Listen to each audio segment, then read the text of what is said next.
this is Dr. J. Smith, and back again is our good friend Mel. You all know Mel, that smiley face. He's supposed to be on vacation. He refuses to do so. He's so excited by what has happened. And I think what really perked up his energy was what happened with the video we have just put up with Paul from London. And Paul is one of those discoveries by Mel, well, or both, but Paul came to Mel came to Paul. And the reason why Paul is even known by us is because of the comments. Remember, we've always said we love your comments, and the ones that are serious, we want to get a hold of. We want to run with you. It turns out that Paul has been working on this particular thesis, this Jerusalem thesis, for 3 years. That's an awful long time. Now, does he have a degree in this? No, he doesn't. Does he need a degree? No, he doesn't. For people, just stop and think. For those of you who are Muslim, did Muhammad have a degree? No, he didn't. Did he even know how to read and write? No, he didn't. Yet every one of you is listening to Muhammad. And in the same token, it tends to be the people who don't have the degrees who actually go out and do the research, like Dan Gibson. Does Dan Gibson have a degree? No, he doesn't. Does he know an awful lot more than Dr. David King, who did have a degree, who spent all his time in libraries in London? Obviously, who's done the better work? Well, obviously Dan Gibson did, because he actually went to the places, went to in situ, and he found his discoveries. That's why people like Paul, lovely guy. First time I met him yesterday, and yet what Paul has put up there, and I just put up earlier this morning, what Paul put up there and what he has done, I have seen no one who has done this yet. No one has bothered to go back to the Jerusalem itself. Now, there are many of you in the comments below are saying, yes, this makes sense. Yes, we've been trying to tell you Jerusalem. Look back at Jerusalem, because everything comes from Jerusalem. Well, Mel has known this for a long time. And Mel, you're on board now, even though you're not supposed to be here. You're supposed to be enjoying yourself somewhere, hiking and going all over the landscape. You've come back and you're in a hotel room just for this recording, and you want to talk and actually embellish what Paul did yesterday, right? And so what we're going to do, I've asked Mel to just put out his computer. This is the great thing about the technology. You're 3,000 miles away from me. I'm sitting here in my office, and you're in a hotel room. So what you're going to do, Mel, is you're going to actually take off from what Paul did and show you some other ideas, some new material, some other research that also supports the Jerusalem thesis. And we're going to call it that, the Jerusalem thesis. That's what Paul named it. We're going to name it that way. And we're going to continue with this Jerusalem thesis. This is going to be a whole panoply of new ideas that are going to be coming out. This is the first, really, we've only put out about 3 videos on this channel on the Jerusalem thesis, what you and I did with Al-Fadi about a week and a half ago, what Paul did yesterday, and what you're doing now. But I'm hoping we're going to have a whole slew of Jerusalem thesis videos. So over to you, Mel. Help us and bring us back to Jerusalem, and tell us what else you found about Jerusalem, and what else you found about biblical theology, and also what else you found about the Bible itself concerning what now Islam has borrowed. And that's what we're saying. Islam has borrowed almost all of these ideas. Okay, so obviously we're talking about the Jerusalem thesis, and a big part of that thesis is the Masjid al-Haram and where exactly that is. So according to the Jerusalem thesis, the Masjid al-Haram is to be found on the Temple Mount. And there are lots of good arguments for why that is the case. And these are based on references that we can find in the Bible and how it corresponds to what it says in the Quran. And we can also look at various geographical evidence as well.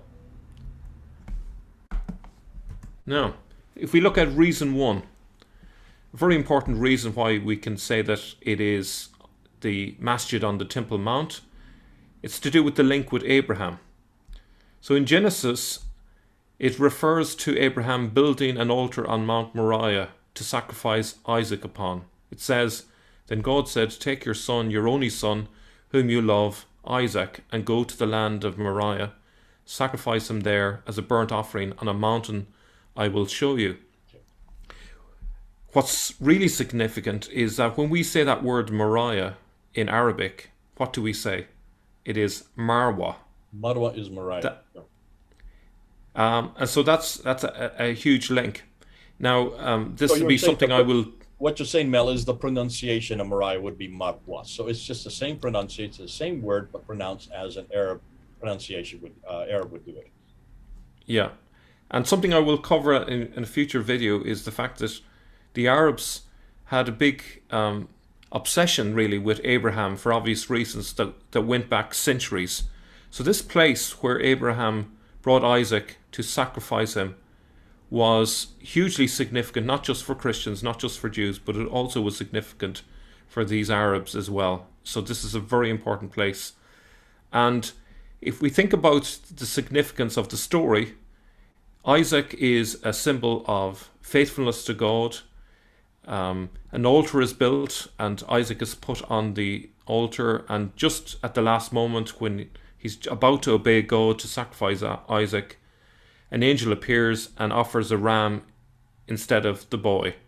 And obviously when Christians see that story, we see something extra, because we see the figure of Isaac and the figure of the ram as a prefigurement of Jesus, who is the ultimate sacrifice. So this is a very significant story. Yeah. I'm going to go a picture up here. Here's a picture of the rock itself. This is a picture of what the rock looks like today. And isn't it the tradition, Mel, that this rock is where the sacrifice was of Isaac? This is where he was going to be sacrificed. Yes, this is the tradition that goes back literally thousands of years. It is one of the most significant locations, and there's lots of markings in that rock. It's actually also the location of the Holy of Holies, where they kept the Ark of the Covenant, and there are various grooves in the very rock, and those that have let's say stewarded that area or looked after it over the centuries have been very careful to keep that rock the way they had it centuries ago, because it was so sacred, so significant.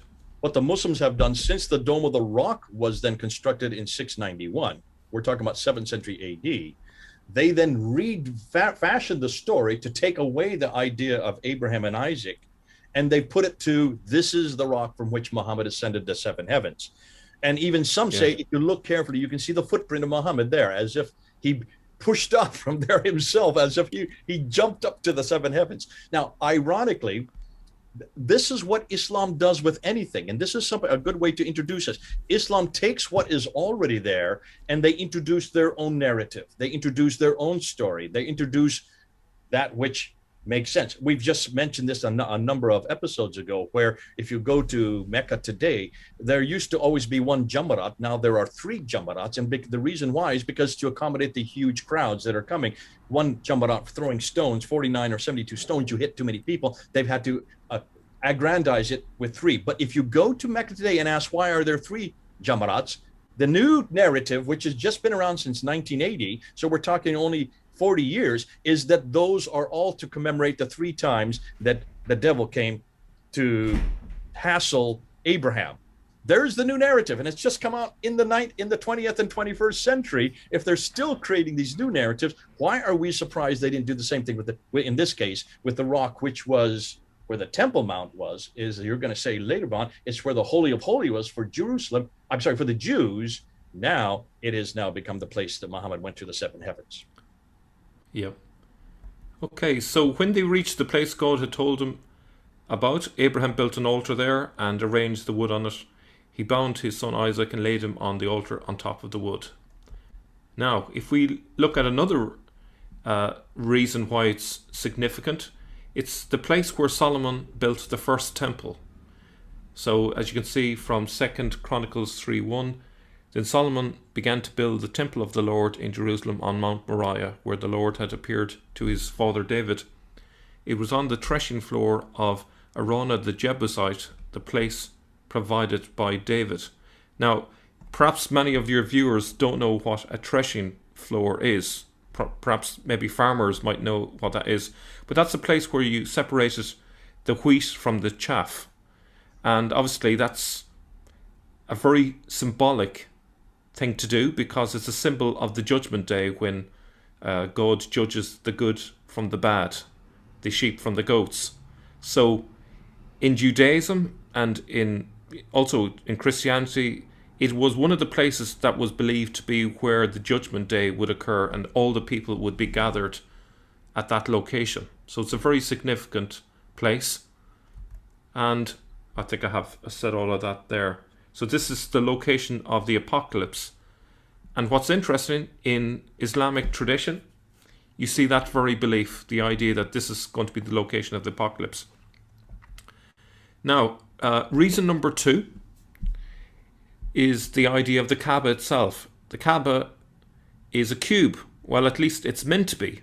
The word means cube, but I'm sure, Jay, you're aware that the Kaaba that's in Mecca isn't actually technically a cube. It only looks a little bit like a cube, but it's actually a cuboid, perhaps you'd call it.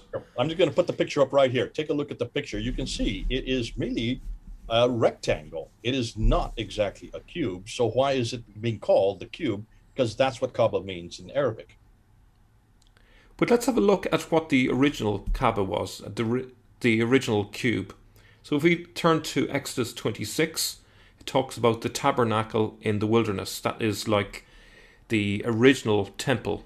And it was essentially a large tent that the Jews would put up, and the Ark of the Covenant was kept in the end of it, in a place called the Holy of Holies.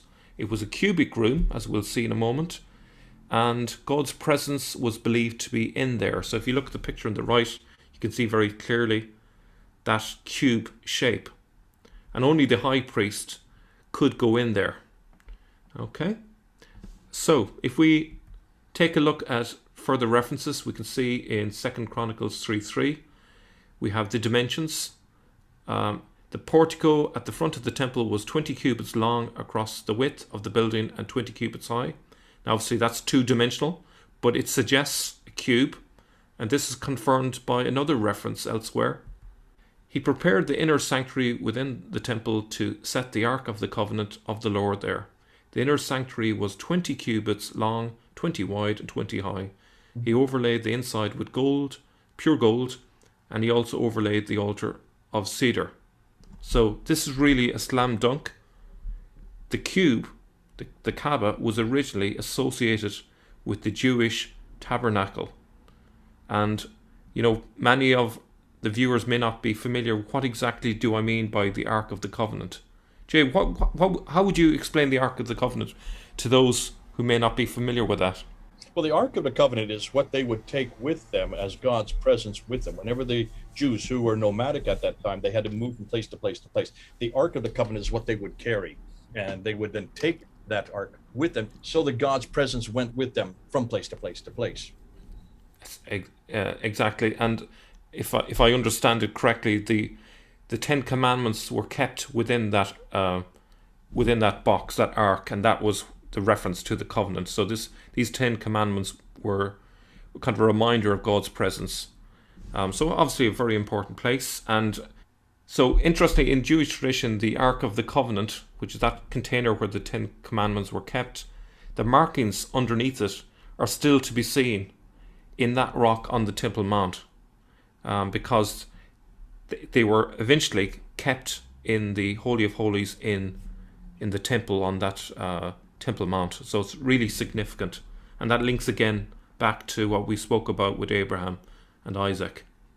Reason 3 is to do with the Hajj, which means pilgrimage. And this is something that Paul covered relatively briefly, so I'm going to go into a little bit more detail.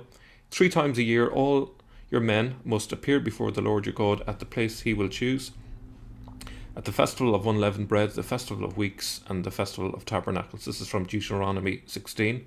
No one should appear before the Lord empty-handed. Each of you must bring a gift in proportion to the way the Lord your God has blessed you. Now, in the original Hebrew, the name for that is Hag.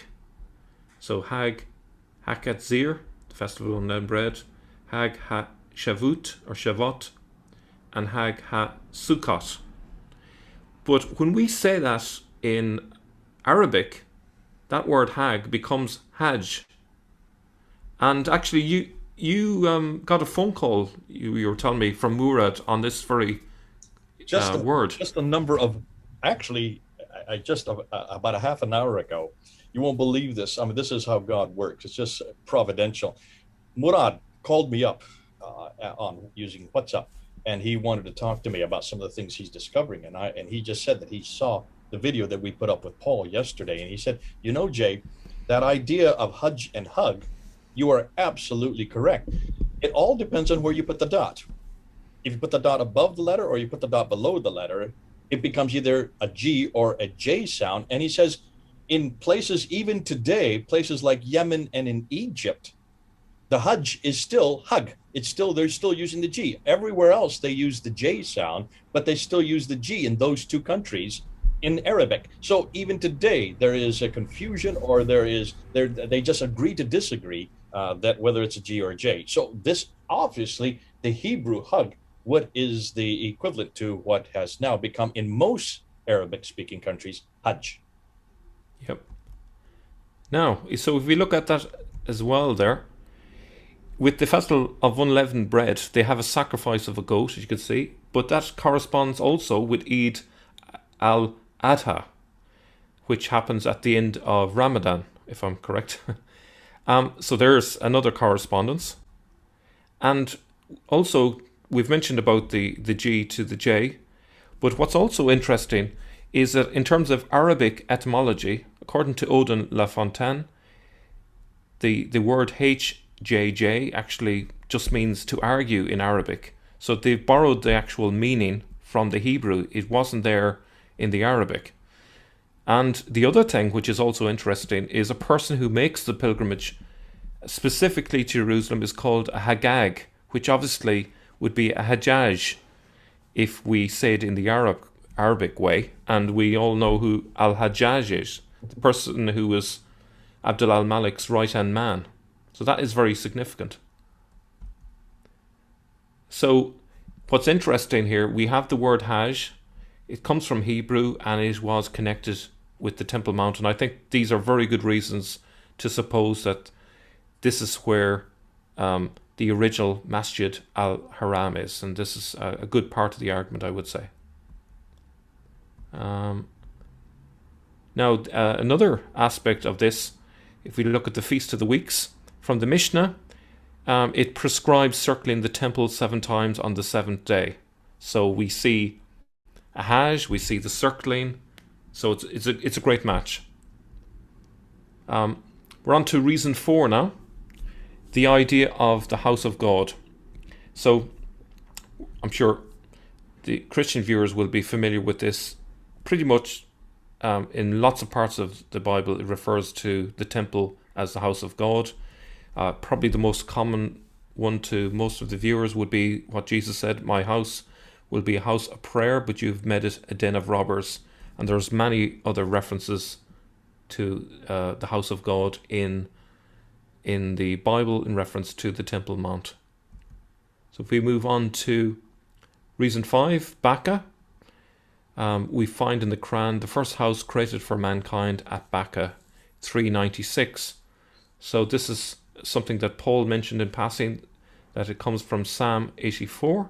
If you look at the references in bold, they all relate to the Temple Mount. So you have the courts of the temple, you have the altar, you have the reference to the house, and the Valley of Baca is really a symbol of the pilgrimage to Jerusalem. So that's the link there with Jerusalem once again.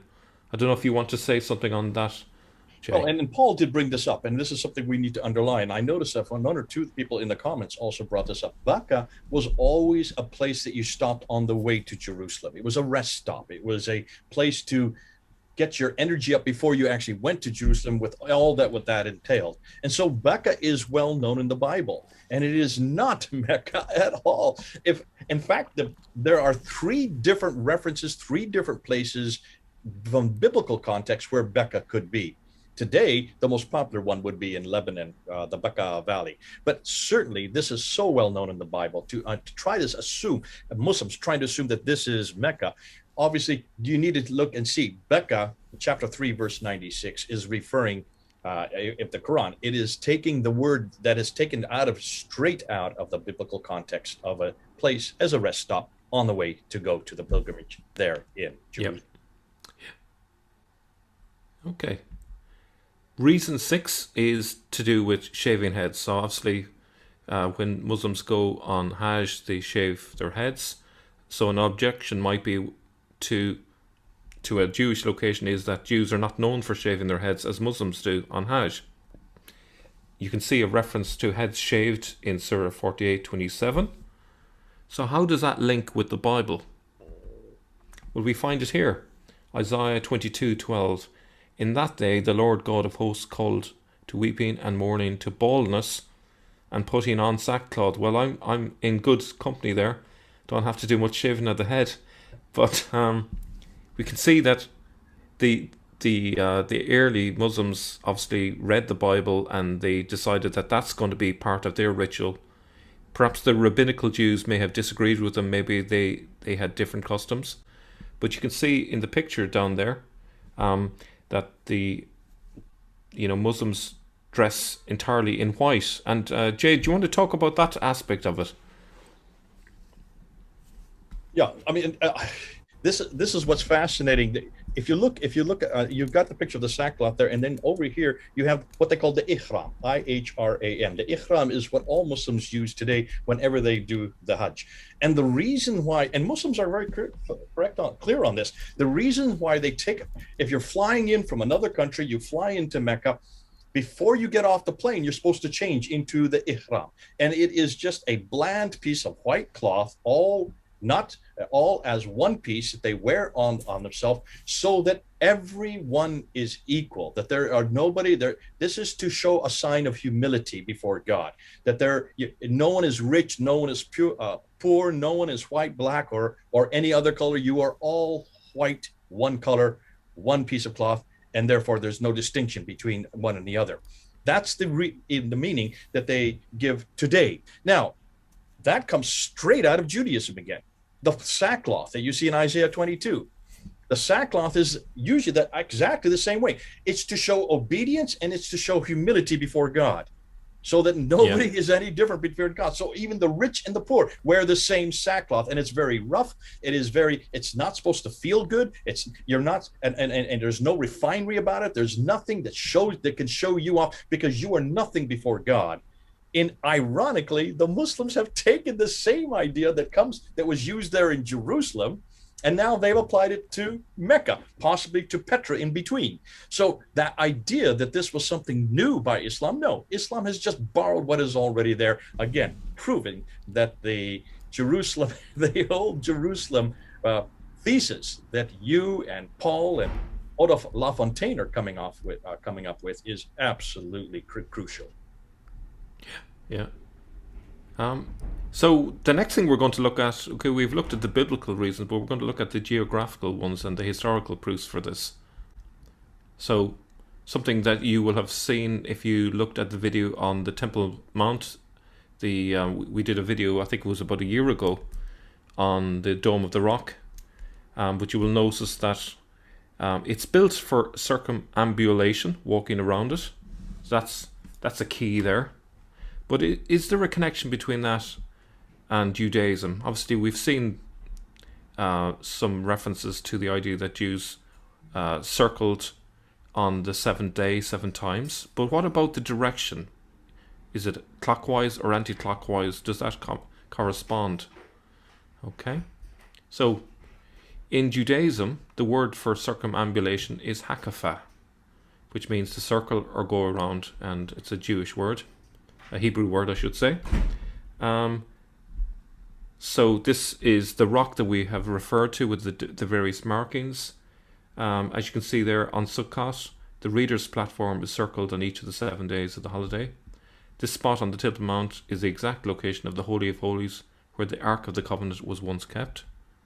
And also, if you think about the story of Jericho, they walked around that 7 times on the 7th day, and then the walls came crashing down, and they were carrying the Ark of the Covenant as well to boot.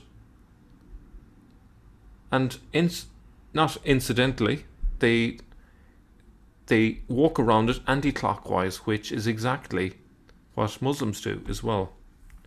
So in Judaism, starting things from the right side, is considered to be important, since the right side is the side of chesed, which is kindness, while the left side is the side of gevura, which is judgment. So it's kind of like mercy versus judgment. So that's why Jews go around anti-clockwise. And you can see, once again, the copycats have copied the Jews here.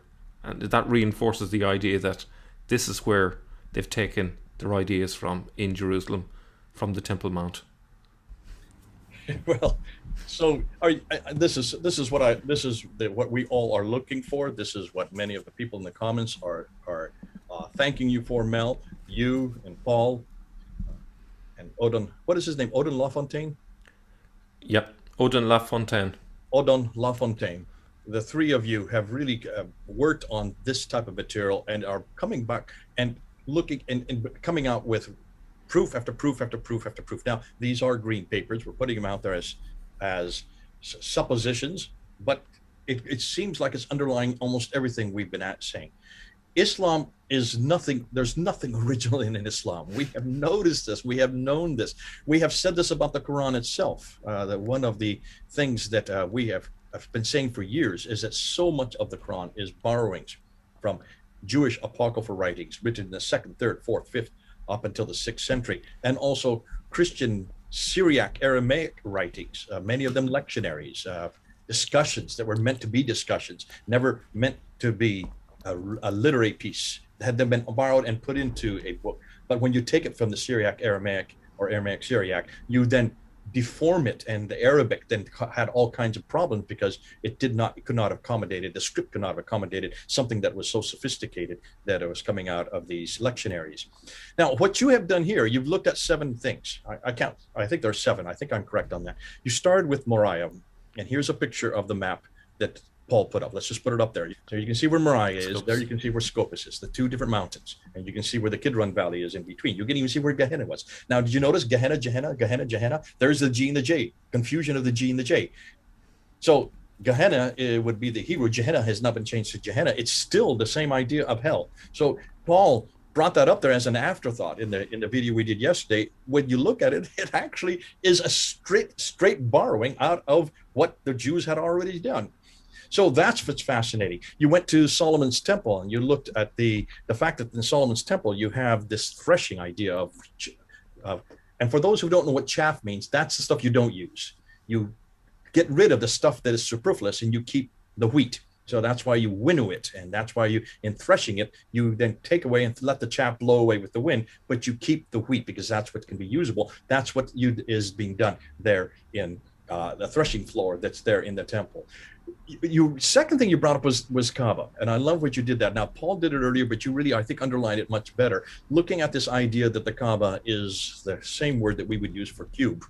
And fascinating, looking at what the Muslims have done, they've taken this idea of the cube, but they even keep it to a cube. It's not really a cube. What's the word you give it? What's the name you give it?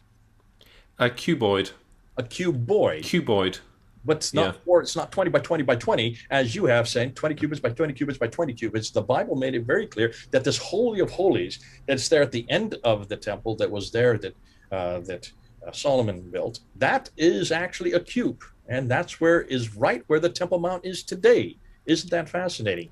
So that Holy of Holies has now been taken, lifted. They tried to reproduce it, possibly in Mecca. It looks like it, from what Gibson is saying, it was probably there in Mecca. But then it was much more recreated there in the 8th century, because in Mecca, and they didn't get it quite right. They didn't get it by 20 by 20 by 20. It's a cuboid. It's not actually a square like it should have been, which is probably what happens whenever you try to take something and try to mimic it. You then mock it by mimicking it because you don't get even the dimensions correct. Now, then you went to the third thing, and that is the Hajj. And that's the idea of the G and the J. The G and the J are interchangeable. The Hajj that you have in Hebrew, and you talk about the 3 feasts, they're all there at the temple, are they not? They're all there in Jerusalem. That has been recreated by Islam as the Hajj, which even includes the 7 circumambulations. I'm sorry, going this way. It actually goes anti-clockwise, as we now found. It goes the other direction because it's going towards that which is kind, that which is going towards the kindness rather than the judgment. Interestingly, the Muslims have done the same thing. But ask a Muslim, why 7? How many times have I asked Muslims, why are you going 7 times around? And I've never bothered to ask them, why are they going anti-clockwise? I'm going to do it from here on out. Thanks so much, Mel. Because the Jews did this, because this is what was done in Jerusalem. The fact that you sacrifice there, they have a whole plain for sacrifice there in Mecca today. That was done at the temple. And it was all done at that Temple Mount where now the Dome of the Rock sits. Now, number 4, you then went into the house of God. The house of God is well known in the Bible as the temple. And that's why Jesus drove out the money changer, because this, how dare you desecrate the house of God in Luke that you put there.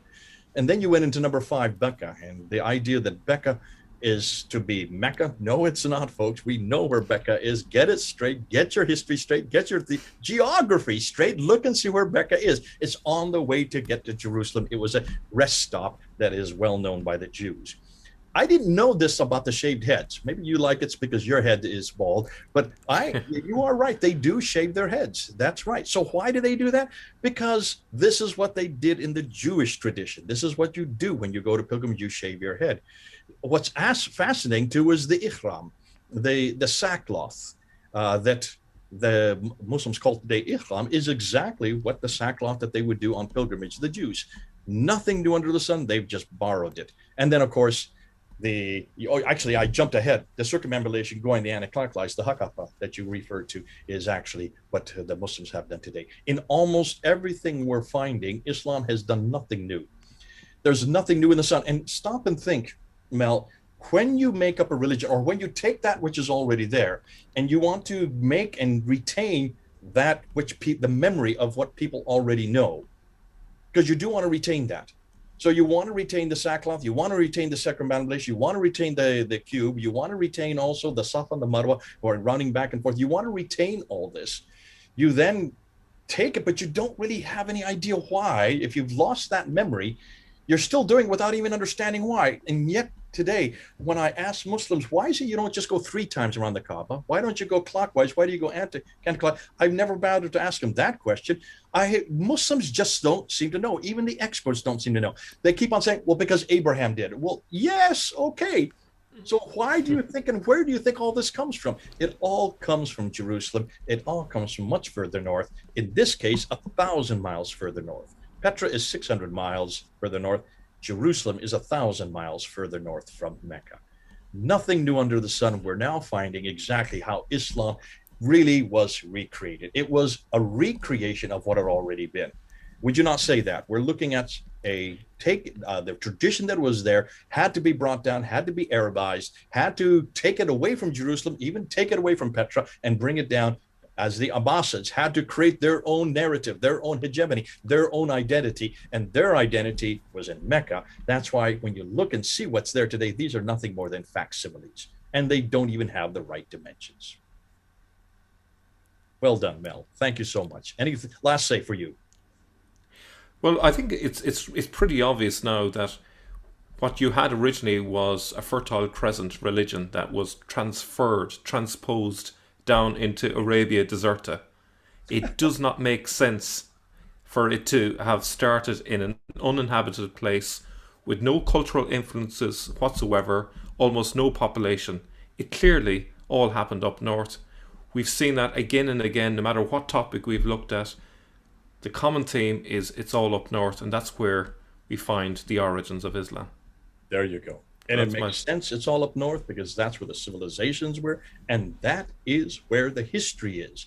That's where all the coins are. That's where all the rock inscriptions are. That's where all the buildings are. That's where everything takes place because that's where people lived. You only have these traditions where people lived. You only have these traditions where people went. That's why it's so nice and so easy. I was even fascinated that they didn't even know that Abraham lived in Mecca, according to the traditions. According to their tradition, they had him way down 1,000 miles too far south and didn't even know that this was a problem until I said, stop and think. How could Abraham be way down there? How could Abraham be in a deserted place? What in the world was he doing? And coming to visit Hagar, and I thought the guy had traveled 600 miles. No, he hadn't traveled 600 miles. He actually lived there. He had his own house there. He had rebuilt the Kaaba there, which means he grew up there, which means you can start to think, and it just makes your head swirl how absolutely ahistorical this Islam is. They should never have tried to borrow something that was so intrinsically valuable and so intrinsically historical and so intrinsically based on everything we know. And the archaeology supports almost everything the Bible says. If you're going to take on the Bible historically and archaeologically and geographically and theologically and try to reproduce everything down 1,000 miles further south, be careful what you touch, because we won't argue. The rocks will cry out for us, and the rocks are doing just that.